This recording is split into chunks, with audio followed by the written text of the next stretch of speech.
Chris Godinez, licensed professional counselor, also the host of We Need to Talk on every Sunday at noon. This video is for educational and informational purposes only. If you feel you need a therapist, please go to Google, type in therapy, your city, Psychology Today will pop up, click on that, and it will have qualified therapists in your area. Also, the views and opinions stated herein blah, blah, blah, are mine and mine alone. They do not represent the ACA, the APA, or any other therapist for that matter. Boom, shakalaka done. Okay. Would you make a show on parents that make their children dependent forever? I have done several shows on that. I've done several Q&As on that. So the one that I did is called Learned Helplessness and Phobias. So you may want to take a look at that. So yes, narcissists definitely infantilize their children so that they are dependent upon them and unable to leave, and that's what they want because they need ultimate and never-ending supply. So go look at that video that I did, Learned Helplessness and Phobias. When will my trauma responses to the abuse that is no longer happening in this moment go away? When will the memories and sense of fear go away? You're always going to have a certain level, but the more you work on them, the more you confront the triggers, the more you process the trauma, the more you do the work with the Self-Esteem Workbook by Glenn Schiraldi, The Disease to Please by Harriet Breaker, CPTSD From Surviving to Thriving by Pete Walker, the Inner Child Workbook by Catherine Taylor, Radical Forgiveness by Colin Tipping, Radical Acceptance by Tara Brach, and get with a good therapist and start processing, trauma therapist, and start processing and working through all of this stuff. The triggers will be less and less. They'll still be there, though, to a certain extent. Trust me, because, like, you know, I'm 55 years old, and when I have somebody that's like my dad that shows up, I really have to stop myself from having a panic attack. So it does happen. You're still going to have triggers, but they get less, and they get less, and they get manageable as you work on them. Now, in the beginning, when you're beginning to work on them, yeah, you're going to have a lot of triggers because you're processing and you're confronting and you're dealing with. But as you move on, they're not as fresh or they're not as rabid. You know, it's not quite so, you know, at you.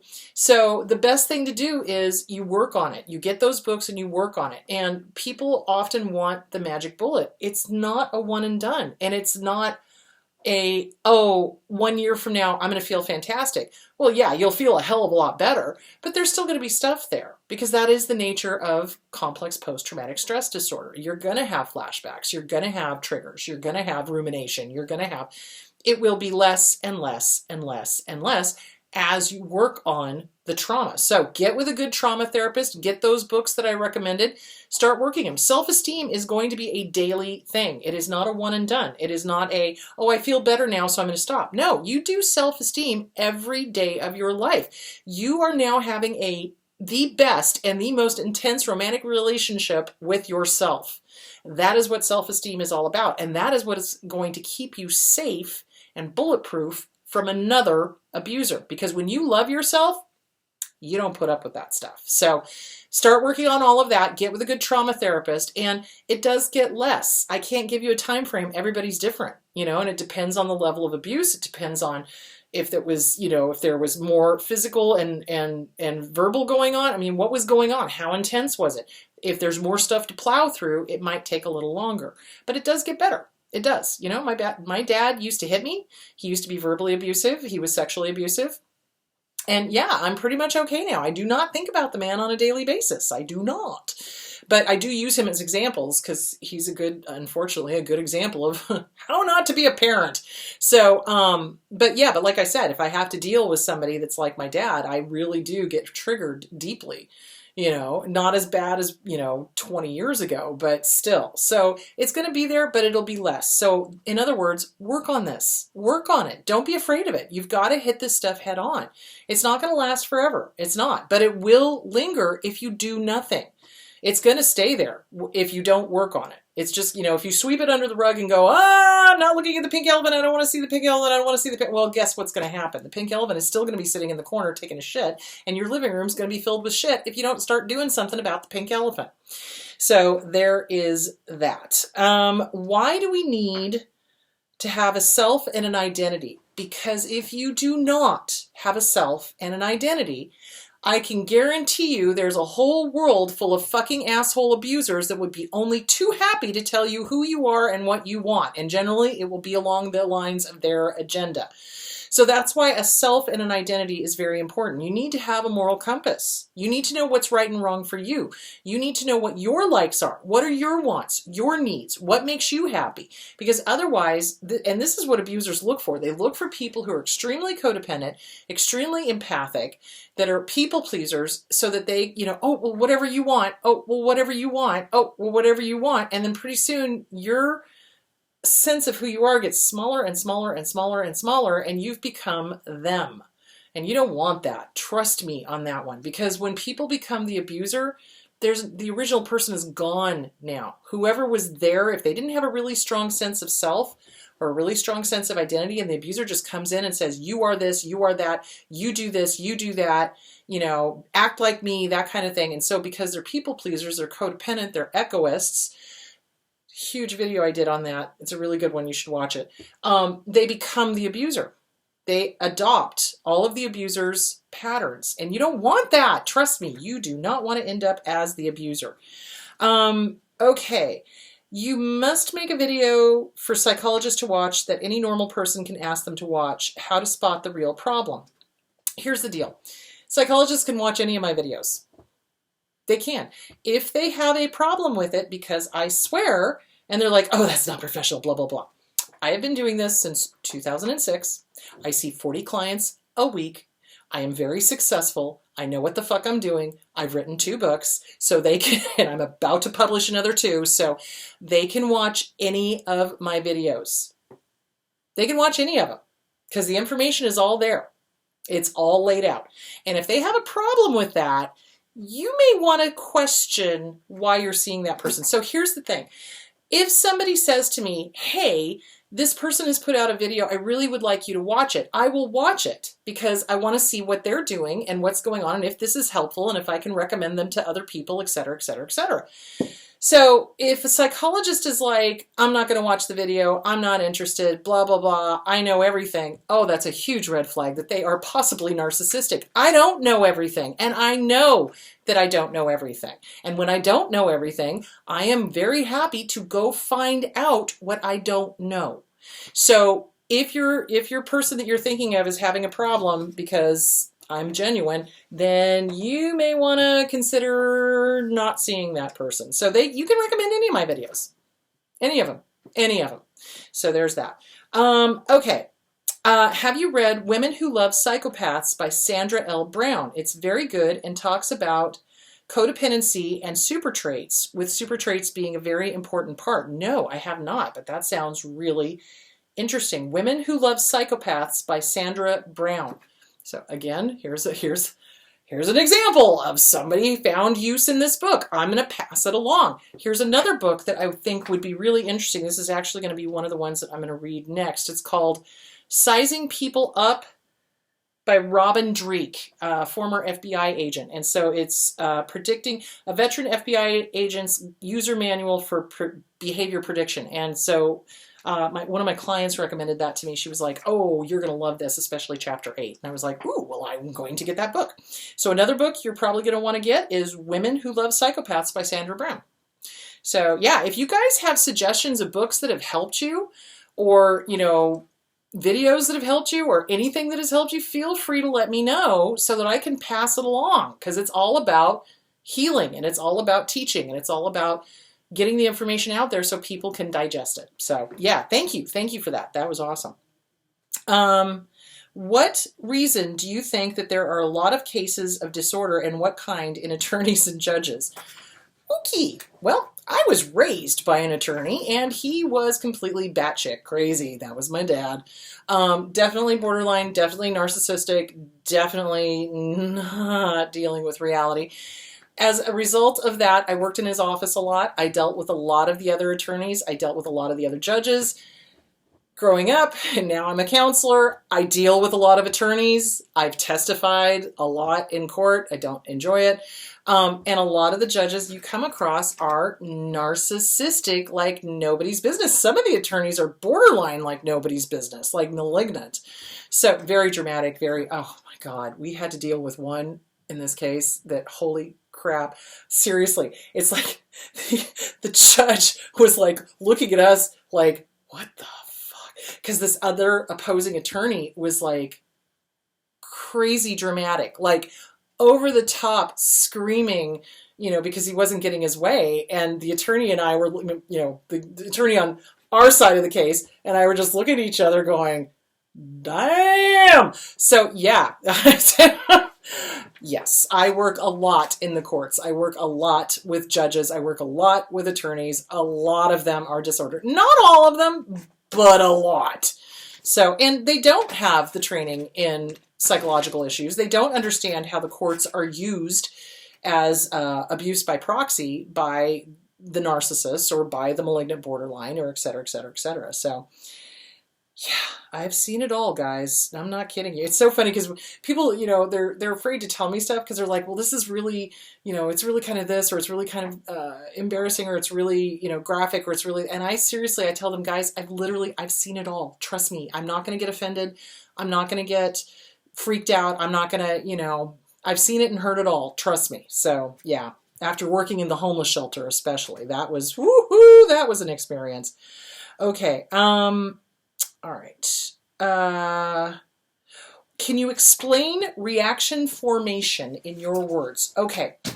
So reaction formation is when we have a deep-seated feeling, but we've rejected it. It's kind of like projection, kind of, sort of, but not very similar. So in other words, let's say that there is somebody that you just abso-fucking-lutely hate, like you hate them, right? So you would think that, you would be like, fuck you, bitch, and keep walking, right? Well, instead, with a reaction formation, there's a reaction that's happening inside of you that you cannot accept. So you go overboard in the opposite way and are super nice to this person who you abso-fucking-lutely hate. So that's reaction formation. So again, if okay, let's take it to a dysfunctional family situation. Let's say that a mom has a baby, resents the hell out of the baby, right? Maybe had the baby out of wedlock, maybe was too young, whatever, has all of this resentment for the baby, can't cope with the fact that they have all this resentment for the baby.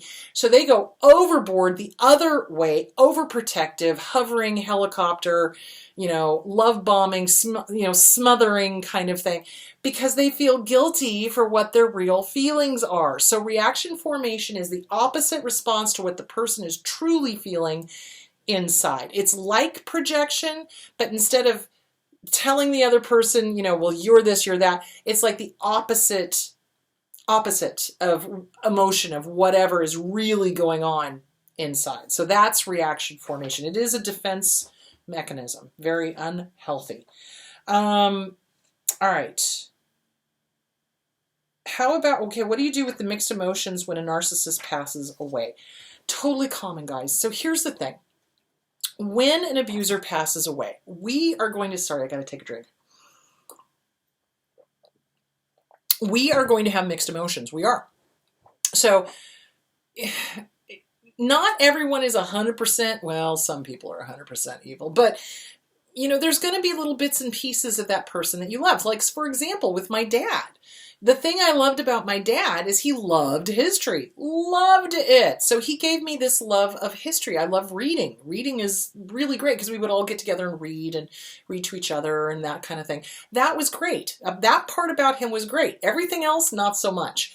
So you're going to have this, I miss this part of him, but I don't miss this part of him. So when my dad died, my mom and I sat on the couch and she looked at me and she was like, I feel so guilty. And I said, why? And she's like, I feel relieved. And I'm like, then feel relieved. It's okay. So there was a part of her that loved him. There was a part of her that abso-fucking-lutely hated his ass, along with the rest of us. And there was a part of her that felt guilty, and there was a part, and so you just express the emotions. You just allow, you allow, you allow. So you're gonna have the mixed emotions. That's 110% normal. I would totally expect that. So what you want to do is you want to write and burn. Dear dad, dear mom, dear whoever it is, the good, the bad, the ugly, the horrific. You get it all out. I feel this, I feel this, I feel this. You did this, you did this, you did this. Get it all out. out of your head onto paper. And then at the end, you can be like, you're dead.